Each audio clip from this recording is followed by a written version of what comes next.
Many people think that capitalism and imperialism are the same thing, or at the very least that they're very closely connected. In fact, they're contradictory and opposed systems of economic and political organisation. Because of this confusion, many people blame capitalism and the world trade system for bad things that have happened in the past or in the present, the exploitation of poor people, mass famines and the like, when in fact it's imperialism and empire that should get the blame. So what are these two different systems? Capitalism is a system of the free exchange of goods and services between individuals on a voluntary basis under the rule of law and in a system of private property rights.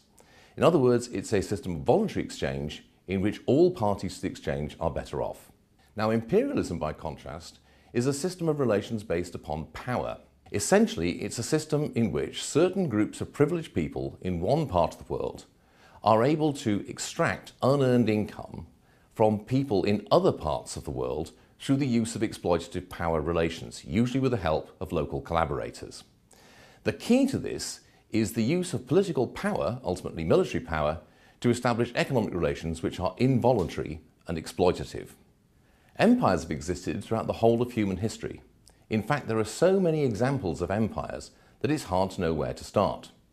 So, for example, in the early 17th century, the Dutch Republic created the Dutch East India Company. This was a way in which privileged merchants in the province of Holland in particular were able to gain monopoly rights to trade with the people of what is now Indonesia, and were able to use that and the military power of the Dutch Republic to establish exploitative and politically domineering relations over the populations of that part of the world.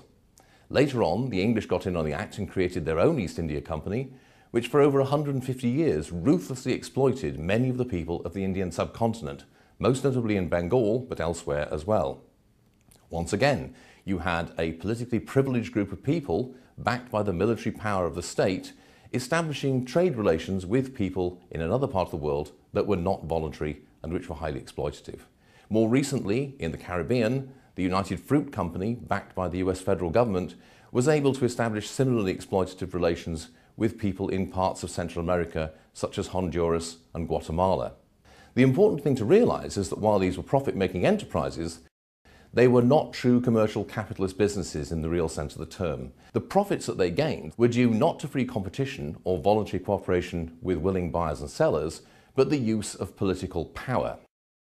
Had we had a true capitalist system operating here, we would have had lots of free trade between the people in the other part of the world, not only with people from the US or the UK, but also other people from other parts of the world, and there would have been a much more voluntary and mutually beneficial relationship. The results of imperialism are generally not very good. Not only does it lead to political corruption and the exploitation of many poor people, but it often has quite catastrophic results, such as the enormous famines which occurred in the late Victorian period in many parts of the world, in the 1890s in particular, most notably in India but also elsewhere, which are often blamed on capitalism, but which in fact were clearly the result of the policies of the British Empire and other colonial powers at the time. So the thing to take away is this: imperialism is not and never has been the highest stage of capitalism. For one thing, empires have existed long before capitalism came into existence. Capitalism and imperialism are not complementary but contradictory and hostile systems of political, economic and social organisation. Where one of them flourishes, the other has to decline.